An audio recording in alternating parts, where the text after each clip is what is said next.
Bismillahirrahmanirrahim. Alhamdulillahi rabbil alamin, wassalatu wassalamu ala rasulihil amin, nabiyyina Muhammad wa ala alihi wa sahbihi ajma'in.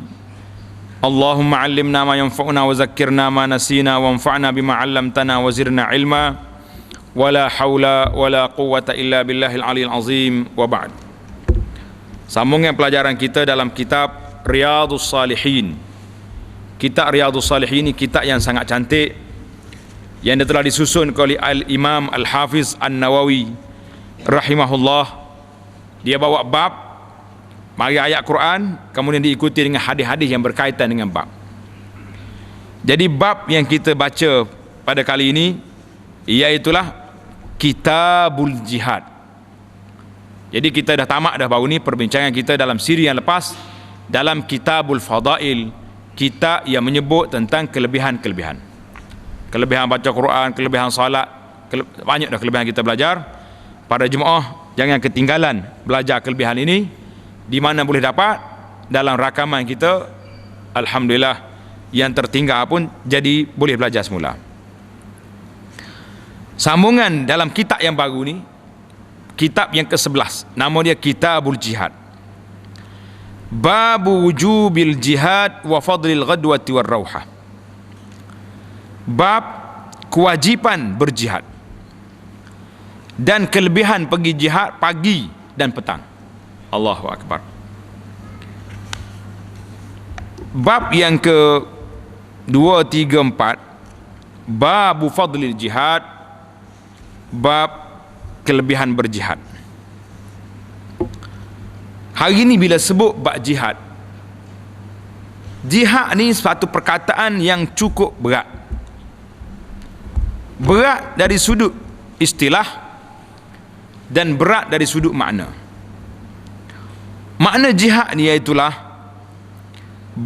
bazala juhdan, kerah tenaga untuk nak sampai kepada matlamat. Itu makna jihad. Kalau kita kata nak buat apa benda tu? Buat main-main lah. Orang tak panggil jihad. Orang panggil buat benda. Apa tu? Nak berjihad. Jihad apa? Jihad kat kayu api 4-5 putu.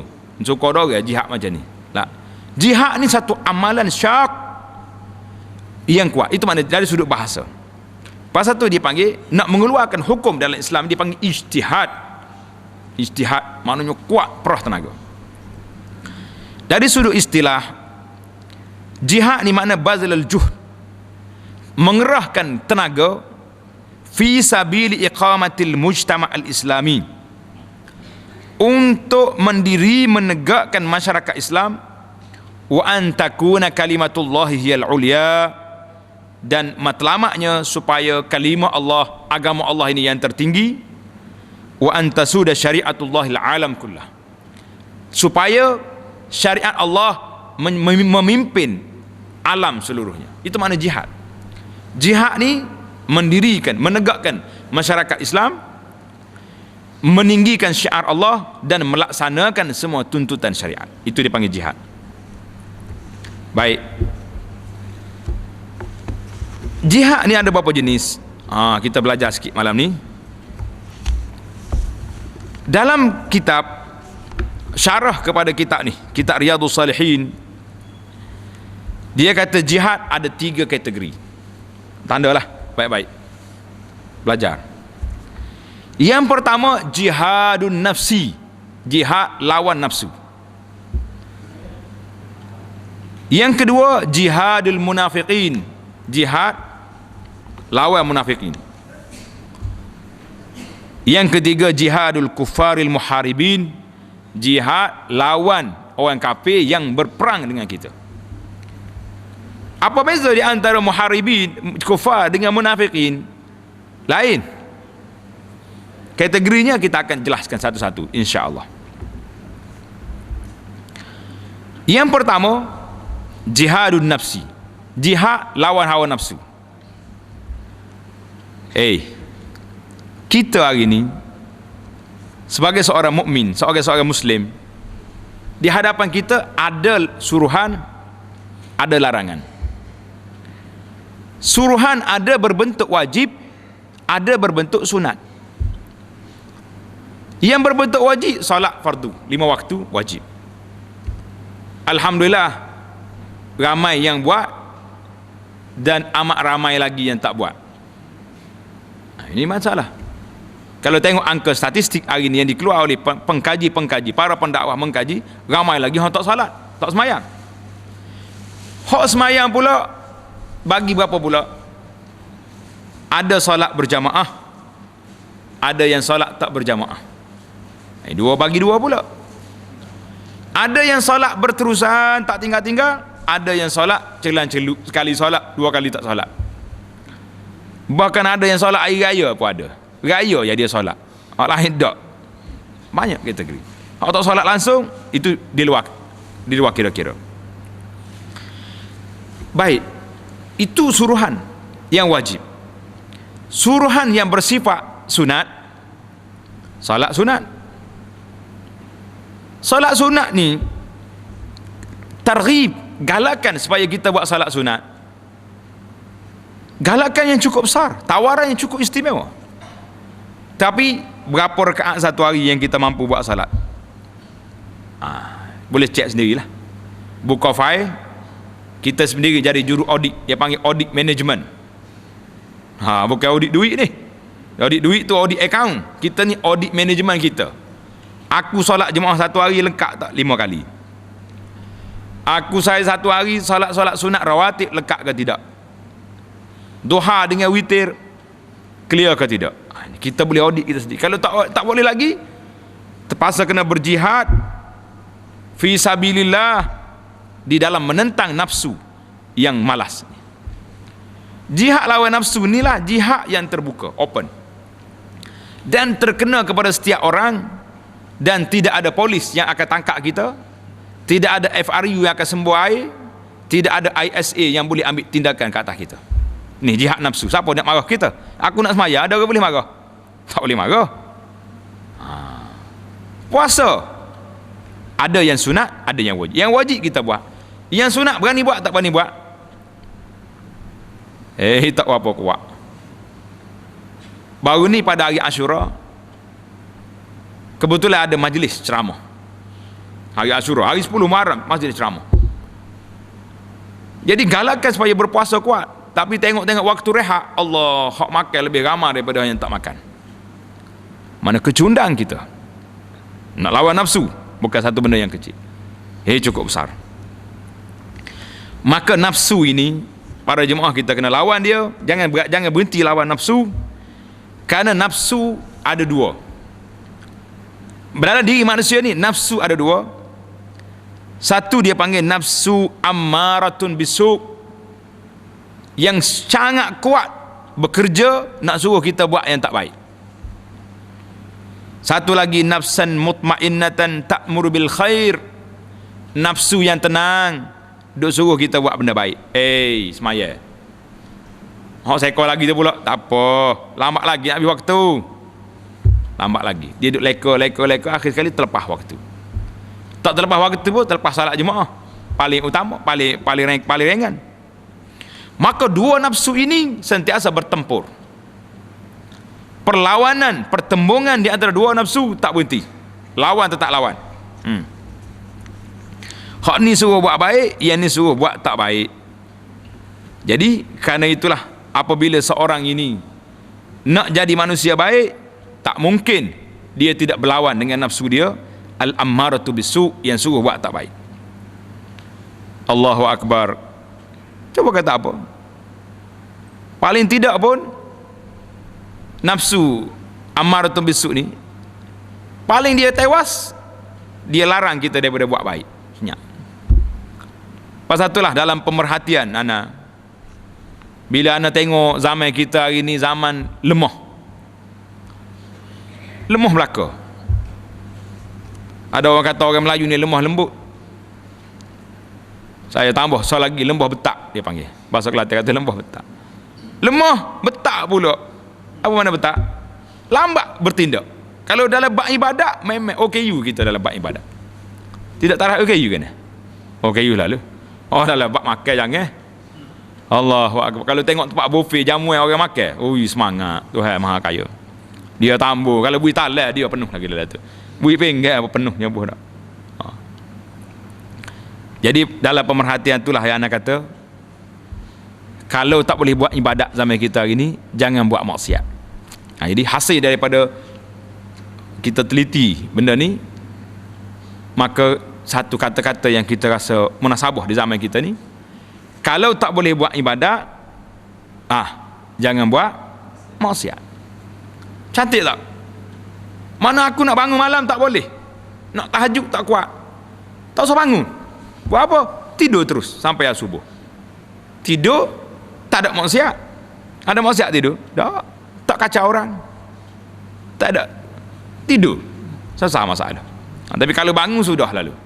Buka tengok TV lah, tengok tu, tengok ni. Allah, banyak cerita. Jadi menentang hawa nafsu termasuk di dalam apa? Di dalam jihad, nak lawan nafsu. Dengar ni, kata sebahagian daripada ulama salaf, ma jahadtu nafsi ala syai'in mujahadatuha ala al-ikhlas. Allahu akbar.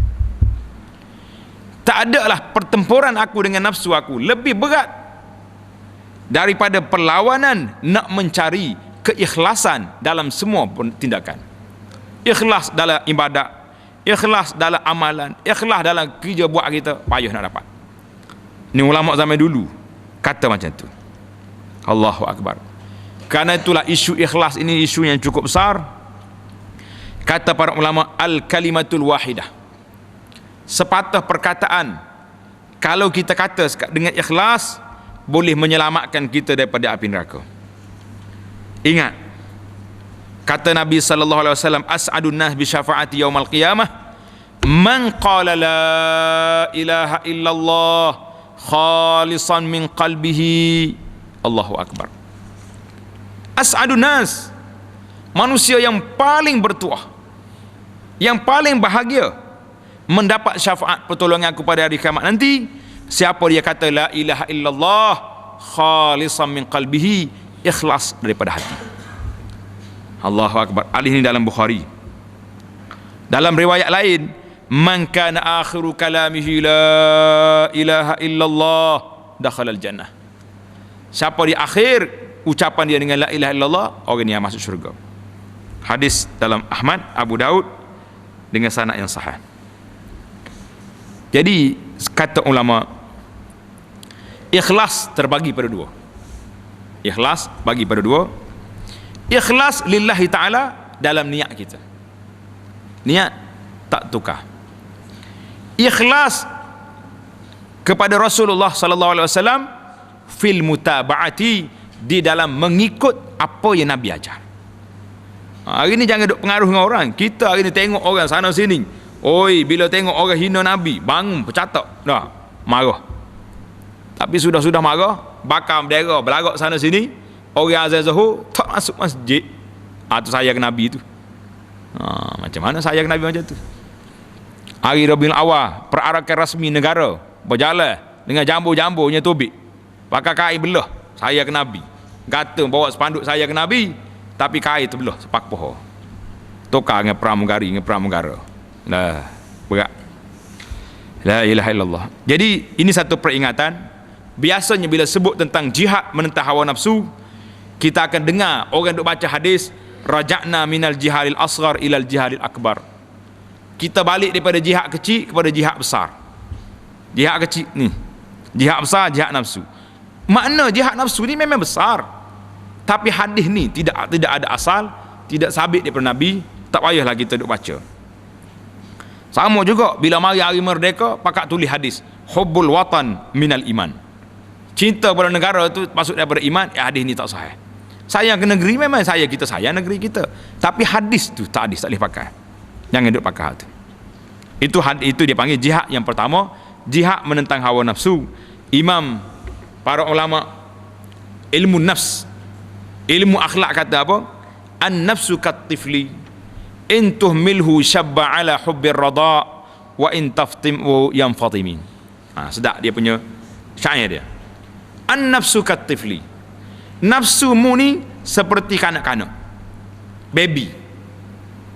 Entuh milhu, kalau kamu biar mak dia biar duk menyusu daripada umur sebulan, umur 2 bulan, umur setahun, 2 tahun, 5 tahun, nyusu lagi mak dia. Betul tak? Wa in taftimhu yang fatimi. Tapi kalau kamu lepas susu, umur hari ni mak jarang mak menyusu anak. Umur berapa hari ya susu. Lepas tu kena pergi kerja, mak terpaksa kena swasta anak dia kepada makcik daripada New Zealand, makcik daripada Australia, makcik mari daripada mana-mana. Tidak makcik daripada Australia, New Zealand kan. Makcik mak akak anak kita lah ni. Susu mari mana? New Zealand. Masa tu lah anak kita pun moden. Ajak makan topak tak apa nak. Nak makan McDonald lalu. Nah. Dia tak mahu. Masa mak akak dia mari daripada orang putih, bukan mari sini. Sedap nafsu kata. An-nafsu katifli. Wa in taftimhu yang fatimi. Kalau kita lepaskan susu ni, anak boleh lepas susu. Dia minum susu botol. Ini pengajaran kita. Mana kalau kita ikut nafsu malas, tak mau jihad, tak mau dia akan tahu. Tapi kalau lawan. Tapi perlawanan dengan nafsu bukan satu perlawanan yang mudah, bukan satu benda yang kecil, kerana dia sangat manja dengan kita. Itu baru yang pertama tu. Kita pindah pula kepada tajuk yang kedua, jihadul munafiqin. Jihad lawan munafiqin. Nak lawan apa munafiqin? Tembak? Lah. Munafiqin ni satu penyakit yang cukup bahaya. Apa yang bahayanya? Sebab mereka duduk dalam negara Islam, duduk dalam masyarakat Islam, bahkan duduk dalam masjid orang Islam. Sila-sila AJK masjid. Munafiqin. Yang duduk belakang Nabi, Al-Julah ibn Suwaid, sebab besar, duduk belakang Nabi semaya. Abdullah bin Ubay bin Salul duduk sekali dengan Nabi. Jadi payah. Jadi nak lawan, nak jihad dengan munafik ini jatuh jihad yang cukup berat. Tapi mereka pada hakikatnya adalah musuh Allah. Allah sebut dalam suratul Munafiqun ayat yang keempat, humul adu fahzarhum qatalahumullahu anna yufakun. Humul adu, mereka itu sebenarnya musuh kamu, fahzarhum, hati-hati kamu dengan mereka. Qatalahumullah, Allah Ta'ala akan matikan mereka, anna yufakun. Jadi ini menunjukkan bahawa munafikin adalah merupakan golongan-golongan yang cukup bahaya. Habis macam mana kita nak dakwah pada munafikin? Tak ada cara lain dakwah kepada golongan munafik ini bil munazarah, dengan kita berdebat, dengan kita berhujah, dengan kita lawan pemikiran dan hujah. Itu yang kita boleh dakwah. Hari ini kalau nak tengok munafikin dalam mujtama' Islam cukup banyak. Dakwah Islam tapi menentang undang-undang Islam. Ini bahaya. Dakwah kita ni sayang pada Islam, tapi bila kita ajak kepada melaksanakan Islam, tak mahu lah. Tak boleh. Zaman kita ini tak sesuai. Zaman ni apabila nak sesuai, tak akan sesuai apabila dah. Jadi lawan munafikin. Bila orang ditanya, minta izin dengan Nabi SAW nak bunuh munafikin. Orang kena, Nabi pun kena. Bukan sakat makhluk manusia kena, angin kena munafikin. Dengar ada cerita angin yang Nabi kita balik dalam perjalanan, dia tengok angin duduk pusing tengah padang pasir, pusing gulung angin macam putih beliau pusing. Sahabat takut. Nabi kata jangan takut, angin tu terlalu happy, terlalu suka. Pasal ada bapak munafikin di Madinah mati, angin suka tengah jalan. Suka angin ni bahaya. Nya kena pusing orang mati pas kita. Pasal itulah kata kalau gajah suka happy, dia lopak kena atas orang mati juga. Jadi angin pun kena munafik. Cuma bila orang minta izin dengan Nabi nak pergi bunuh munafikin secara senyap-senyap, Nabi kata apa? La yatahaddasun nas anna Muhammadan yaqtul ashabah.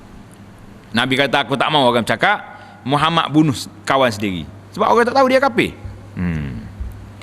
Allahu Akbar, la ilaha illallah. Jadi munafikin ini kita kena lawan dia dengan cara ajak dia berhujah, beri penerangan pada mereka biar balik semula. Itu dipanggil jihad munafikin. Beri nasihat, beri peringatan, beri amaran supaya mereka balik. Yang terakhir dalam perbincangan kita ini iaitulah jihad orang kafir. Jihadul kuffar. Inilah maksud ayat yang disebut oleh Imam Nawawi dalam kitab dia. Yang ada kitab tu boleh buka. Qala Allah Ta'ala wa qatilul musyrikina kaffah kama yuqatilunakum kaffah wa'lamu annallaha ma'al muttaqin. Surah At-Taubah ayat 36. Artinya perangilah kaum musyrikin itu seluruhnya sebagaimana mereka memerangi kamu seluruhnya. Dan ketahuilah bahawasanya Allah itu beserta orang-orang yang bertakwa. Jadi ayat ni kena faham betul. Waqtulul musyrikin haitsu wajadtumuhum, bunuhlah orang kafir di mana kamu jumpa. Ayat itu di peringkat awal. Kemudian mari ayat Quran, uqtulul musyrikin, perang orang kafir. Kama yuqatilunakum, sebagaimana mereka perang kamu. Jadi kalau dia tak perang, tak payah kita perang. Bukan mana duduk diam-diam kena pergi perang, pergi bunuh orang kafir lah. Itu teroris nama dia itu. Syaratnya kalau dia perang, kita kena lawan balik. Jadi itu di antara syarat yang kita kena ada. Jadi dalam ayat ini, qatilul musyrikina kaffatan, lawan kamu semua sekali orang kafir. Yajibu an nuqatilhum aw nujahiduhum, wajib kita lawan mereka sehingga mereka kata la ilaha illallah, sehingga mereka menunaikan salat, bayar zakat, puasa, haji, dan mereka, ataupun kalau mereka kalah, dia tak mau masuk Islam, tak apa, jangan paksa dia. La ikraha fiddin. Ini ayat la ikraha fiddin. Tak boleh kita paksa mereka, tetapi mereka duduk dalam negara Islam dan dia kena bayar jizyah, bayar cukai kepala. Mana 1 tahun berapa dia kena bayar ke kerajaan Islam? Dia panggil bayaran perlindungan. Dia tidak Islam, dia kafir, dia boleh makan babi, boleh minum arak, tapi cara sembunyi, dan kita tak boleh ganggu dia, tak boleh ambil harta dia, tak boleh apa. Dia bayar jizyah. Itu dia panggil dalam kaedah ni. Allah, bila mereka bayar jizyah, kita pun tak perang mereka, kita tak kacau mereka. Karena Allah Ta'ala sebut dalam Quran, qatilul ladzina la yu'minuna billah wal yawmil akhir wa la yuharrimun nama harramallahu wa rasuluhu wa la yadinul haq minal ladzina utul kitab hatta yu'tul jizyata an yadin wa hum saghirun. Bila dia tak mahu masuk Islam, kita kekal. Dia nak kekal, yang kafir dia kekal ikutmu, tapi mu kena bayar jizyah. Jadi hari ni apakah ayat qital, ayat berperang dengan orang kafir ni sudah mansuh, sudah tidak ada lagi? Jawabnya tak. Siapa dia kata ayat ni sudah mansuh? Ayat Quran masih berjalan, cuma jihad secara berdepan dengan orang kafir tidak begitu banyak. Masih ada sahabat-sahabat kita di Palestin contohnya lawan dengan Yahudi, walaupun mereka ada batu di tangan. Kita jangan pandang kecil. Jangan kata Yahudi tak payah lawan dah. Lah. Jangan kata orang ni, orang kita, orang Islam lemah hari ni, tak payah. Jadi oleh kerana kita sekarang ni, di zaman kita hari ni lemah, kita nak lawan tak boleh, maka di antara syarat pentempuran dengan orang kafir itu biar ada istita'ah, ada kemampuan. Orang-orang Palestin dia mampu nak lawan macam tu, kita biarkan. Kita orang Islam yang tak boleh pergi, kena pergi. Akan sebut nanti dalam hadis tentang kelebihan jihad ini. Nabi kita sallallahu alaihi wasallam sebut dalam hadis yang banyak sekali, dalam kitab ni, dalam kitab Riyadhus Salihin ini banyak kelebihan-kelebihan yang akan kita baca nanti insya-Allah.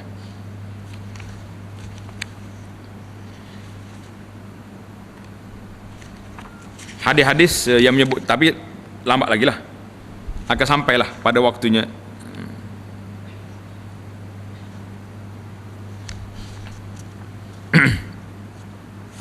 Baik, naknya oleh kerana hari ini kemampuan orang Islam tidak banyak, jadi kita tak boleh nak ijtihad jihad secara berdepan, tapi jihad tak boleh dimatikan.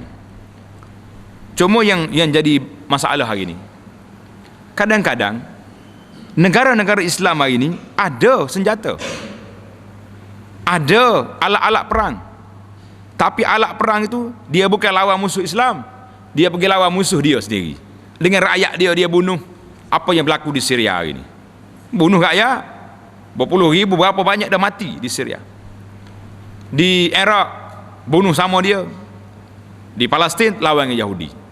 Jadi banyak negara-negara yang ada hari ini, kita lihat perlawanan di antara pemimpin-pemimpin yang jaga negara umat Islam, bukan lawan lagi dengan orang kafir, dia berlawan dengan sama dia sendiri. Allahu Akbar.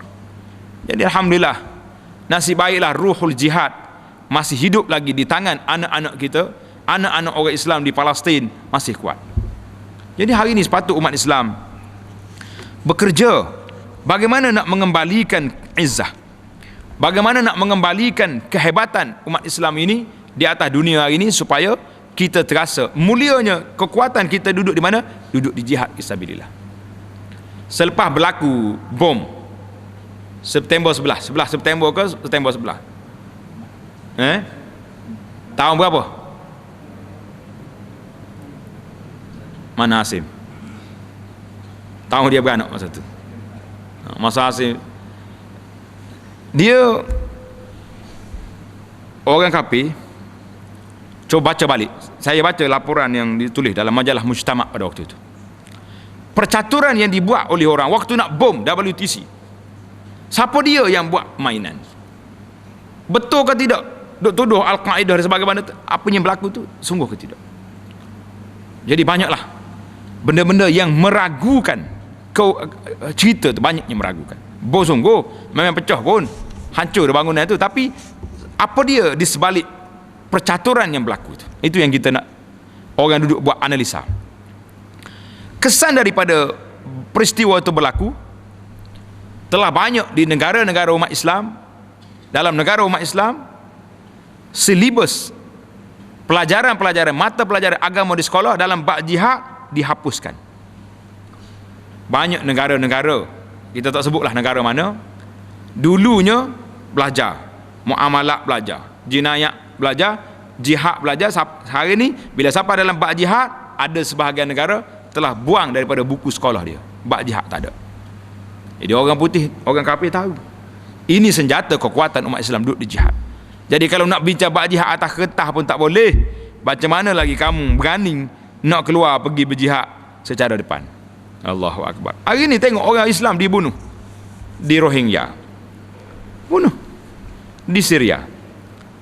Bagaimana tindakan negara-negara Islam yang ada 50 negara lebih duduk bersidang, ya, sidang sana sini. Kita ada OIC. OIC ini satu pertubuhan negara-negara Islam, tapi ada orang baca OIC. Mana aku tengok saja, itu mana OIC? Ya, OIC. Mana saya pun tengok, ya. Awak sembelih lah, nak sembelih tak ada apa.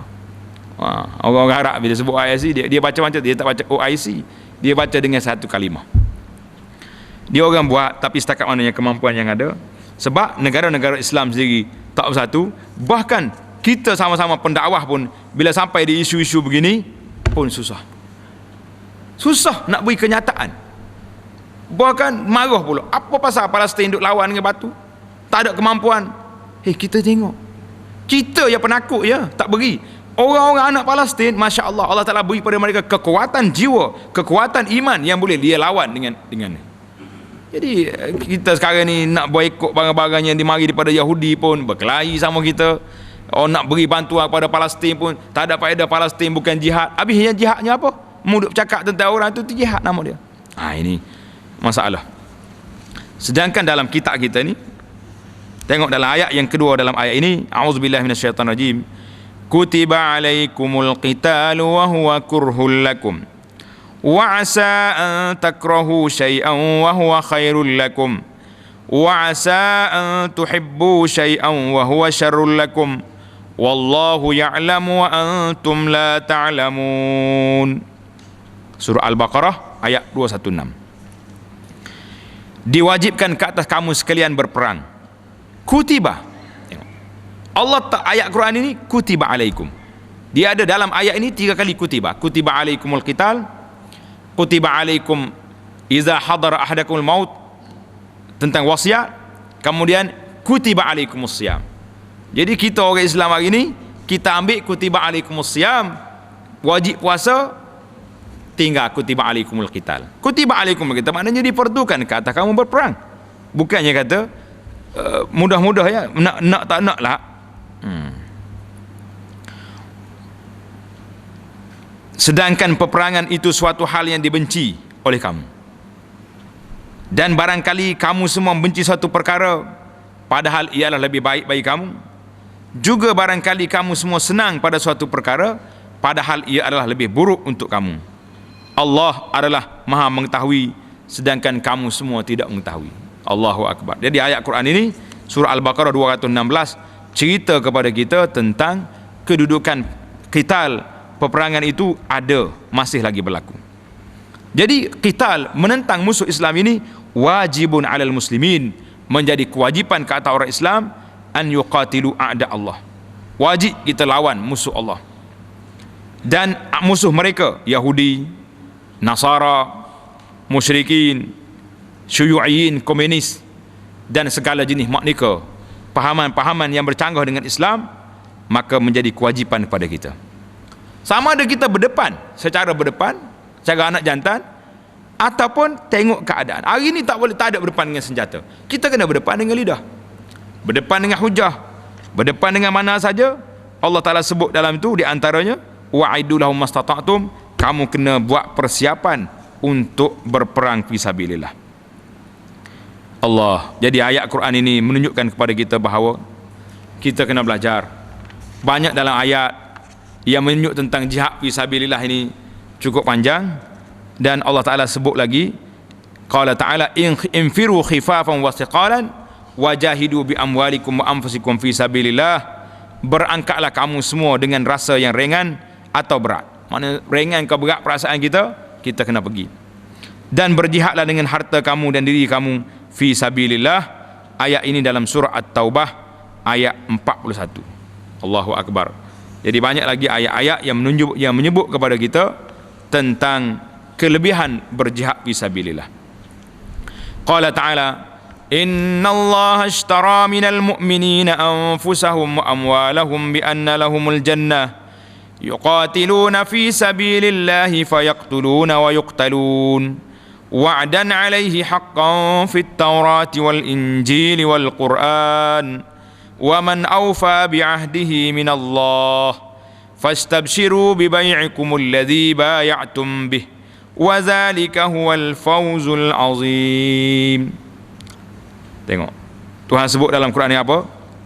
Innallaha ashtara, sungguhnya Allah Ta'ala telah membeli diri dan harta orang-orang yang beriman. Tuhan beli jiwa kita, beli harta kita, dan bayarannya apa? Bi anna lahumul jannah, dengan memberikan syurga untuk mereka. Mereka berperang fi sabilillah, sebab itu mereka dapat membunuh atau terbunuh. Kita bunuh, kita menang, kita bunuh orang kafir. Ataupun kita syahid, dibunuh oleh orang. Menurut janji yang sebenarnya dari Allah yang disebut dalam Taurat, Injil dan Al-Quran. Siapakah yang lebih dapat memenuhi janji yang dari Allah? Oleh sebab itu, bergembiralah engkau semua dengan perjanjian yang telah engkau semua perbuat, dan yang demikian itu adalah suatu keuntungan yang besar. Surah At-Taubah ayat 111. Dari ayat Quran ini Tuhan sebut innallaha ashtara, Allah Ta'ala beli. Jadi jual beli di sini di antara siapa? Siapa dia mustari? Pembeli siapa? Allah. Penjualnya siapa dia? Orang mukmin. Apa yang kita jual? Sama ada kita jual nyawa kita ataupun kita jual harta benda kita. Hari ni nak pergi nyawa, takut. Orang ajak pergi jihad, lari lalu dah. Nakut kita. Nak takut ni belum sampai masa. Sebab peringkat jihad ni macam-macam. Ada peringkat jihad, peringkat awal dia panggil peringkat pilihan. Kita boleh pergi, tak boleh pergi. Itu ada syarat dia. Tapi bila peringkat iza dahamal aduwul balad, bila musuh serang negara kita, ketika itu tak ada pilihan. Semua orang yang mampu berjihad wajib kena berjihad. Tak payah minta izin dengan mak ayah, tak payah minta izin dengan siapa-siapa, jihad kena. Itu dia panggil peringkat yang panjang lah. Kita pun taklah sampai peringkat nak mengajar kitabul jihad. Jadi insya-Allah kitabul jihad ni kita akan baca secara panjang dan detail di dalam kuliah kita kepada fiqh manhaji, fiqh mazhab Syafi'i. Itu detail insya-Allah. Adapun dalam kitab Riyadhus Shalihin ini lebih kepada pengajaran, galakkan dan lebih kepada hadis-hadis yang menyebut supaya kita berani berdepan dengan orang. Tengok ni ayat-ayat Quran. Bila sebut siapa beli, Allah pembeli. Siapa yang jual, kita jual. Apa barang? Nyawa atau harta. Hari ni nyawa belum sampai masa. Tapi kalau musuh dah masuk, tak ada lagi pilihan. Baik. Harta boleh. Dengan harta yang kita boleh hari ni. Kita boleh bantu saudara kita di Palestin yang lawan Yahudi, bagi. Saudara-saudara kita di Syria memerlukan bantuan, bagi. Bahkan di negara kita sendiri, bagaimana nak menyekat kemarahan, kemasukan fahaman-fahaman yang karut dalam masyarakat. Hari ini sekularisme cukup besar dibawa oleh penjajah. Hasil daripada penjajah mari, anak-anak yang dididik oleh penjajah, timbul mazhab baru hari ini, dia panggil mazhab liberalisme, mazhab pluralisme, malah asbab isma banyak lagi. Segala ma banyak. Nah, dulu mazhablis dia panggil, kapitalis, sosialis, nasionalis. Saya tambah satu lagi, iblis belakang itu lagi. Banyak sangat list. Tak, jadi banyak masuk pahaman-pahaman karut. Sehingga timbul isu anak orang Islam tak tahu agama apa. Tanya Islam dalam kad pengenalan, suruh mengucap tukar, suruh semaya jauh sama sekali. Maka jihad yang ada di tangan kita hari ini, iaitulah jihad dengan harta benda. Kita cetak buku, kita keluarkan CD, kita keluarkan rakaman-rakaman yang boleh menyampaikan maklumat kepada masyarakat, dan ustaz-ustaz yang ada lidah, ada gigi, bercakap, baca Quran, baca hadis, sampaikan maklumat. Itu termasuk dalam jihad fisabilillah. Jangan takut. Jihad pendidikan yang kita ada ni kita buat setakat mana yang kita mampu, di bawah undang-undang yang tidak beri. Mudah-mudahan Allah Ta'ala beli harta kita, beli tenaga kita, beli hasil usaha kita, bi anna lahumul jannah, balasannya syurga insya-Allah. Tapi kalau siapa peringkat tuntutan jihad, mari menuntut nyawa kita, jangan takut. Dalam hadis ni yang kita akan baca nanti, Nabi SAW sebut, siapa yang bercita-cita nak mati syahid, dengar ni, siapa bercita-cita nak mati syahid daripada hati dia, bercita sungguh lah, mana bukan kata gura-gura, ada aku ni nak mati syahid, mana kalau ada perang, insya-Allah aku salah seorang daripada orang yang nak berperang. Kata Nabi sallallahu alaihi wasallam, ballaghahu manazil syahadah, Allah Subhanahu wa taala akan menyampaikan darjat mati syahid walaupun orang ini mati di atas tilam di rumah dia. Allahu akbar. Jadi kita bercita-cita, sekiranya ada jihad, sekiranya perlu kepada pengorbanan jiwa kita, jadi kita akan pergi. Allahu akbar. Inilah beberapa ayat Quran yang menyebut kepada kita tentang kelebihan berjihad fi sabilillah, kelebihan mati syahid, dan kelebihan kita bercita-cita. Kalau tak ada syahid, tak ada waktu jihad, tak ada, kita letak ni. Tengok dalam hadis 1321 dalam kitab kita ni. 1321 kata Nabi sallallahu alaihi wasallam, man sa'alallaha ta'ala syahadah. Ingat hadis. Man sa'alallaha ta'ala syahadah bisidqin ballaghahu Allahu manazil asy-syuhada wa in mata ala firashihi. Sesiapa yang memohon kepada Allah Ta'ala nak mati syahid bisidqin, dengan niat betul-betul, aku nak mati syahid, kalau ada jihad fisabilillah, maka Allah akan menyampaikan orang itu ke tempat kediaman para syuhada, yakni pahalanya sama dengan mereka sekalipun dia mati di atas tempat tidur. Hadis ini riwayat oleh Imam Muslim. Man talaba syahadata sadiqan u'tiyaha walau lam tusibhu. Siapa yang mencari syahid, kita nak pergi mati syahid ni, nak pergi perang, dengan bersungguh-sungguh, Allah Ta'ala akan beri syahid pahala itu, iaitulah memperoleh pahala orang mati syahid sekalipun dia mati tidak syahid. Allah. Hadis ini riwayat Imam Muslim. Tengok hadis dalam kitab Riyadhus Shalihin, hadis 1321, 1322 ni cukup cantik. untuk kita belajar insya-Allah. Jadi para jemaah sekalian, tengok dalam ayat-ayat yang menyebut pada kita, madailah kalau kita kata kita nak jual kepada siapa? Jual kepada Allah, yang membelinya Allah, balasannya harganya syurga. Barang yang kita nak jual ni barang yang sangat laku di sisi Allah Azza wa Jalla.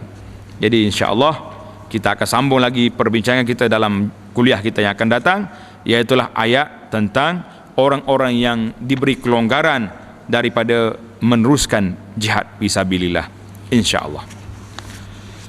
Subhanakallahumma bihamdika asyhadu an la ilaha illa anta astaghfiruka wa atubu ilaik. Wa sallallahu wa sallam wa barak ala Muhammad wa ala alihi wa sahbihi ajma'in. Walhamdulillahi rabbil alamin. Wassalamu alaikum warahmatullahi wabarakatuh.